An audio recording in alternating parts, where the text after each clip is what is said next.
our company, Griffin Media, has got 4 TV stations, 2 in Oklahoma City, 2 in Tulsa.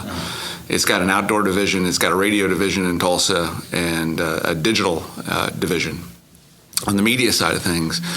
And in Tulsa, we had a building that we was a 22,000 square foot International Harvester dealership housing a TV built in the 1930s. That was it was time to move. So 10 years ago, it's actually 10 years ago, I think, in 2 months, we moved into our new facility there in the Tulsa Tulsa Arts District, which is fantastic. And we love being downtown. We love being part of something bigger than ourselves.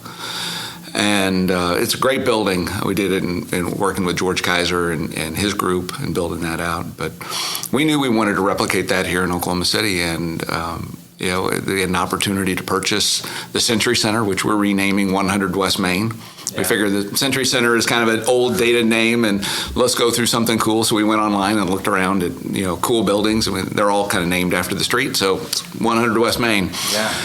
And we were able to purchase it and then design it and really kind of create something unique, I think, in the country. Because this building houses our 220 Oklahoma City-based employees, corporate headquarters and media side and on investment side. But it also houses the Oklahoman. They have about 70 employees, and so they're right here. And then we've got Oklahoma Watch and Oklahoma Media Center.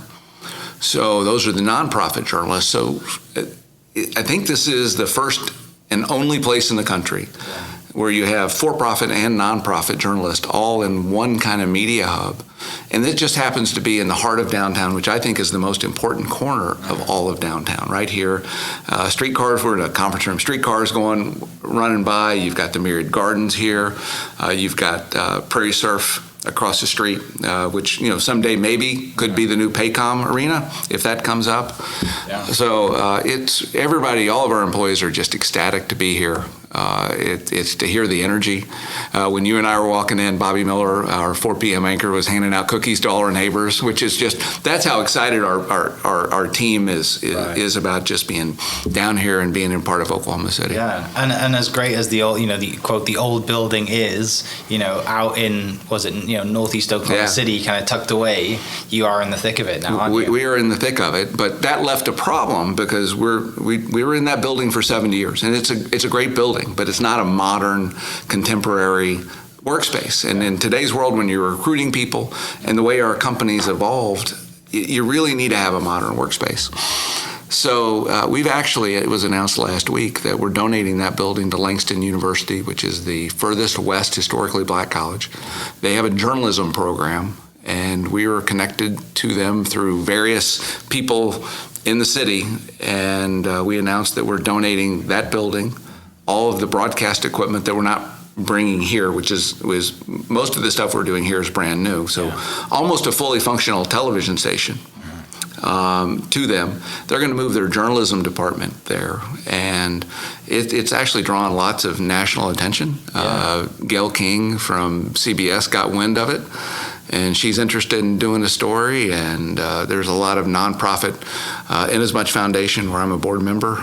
They contributed significant amount of money to help them do a kind of a review of, okay, what are we going to do with this? They've hired the dean of the Cronkite School at Arizona State University, which is one of the top journalism schools in the nation, to come and help them. So, the goal here is for us to move downtown, which is fantastic. It's fantastic for our employees, for our advertisers, everybody, into a hub of journalists, which is great for newsmakers because it's a one-stop shop. And then to take our existing facility and turn it into a thriving, historically black college journalism program. I think it's you couldn't ask for a better win-win scenario in my mind. You couldn't paint a better picture than that. I'm just so glad it turned out that way.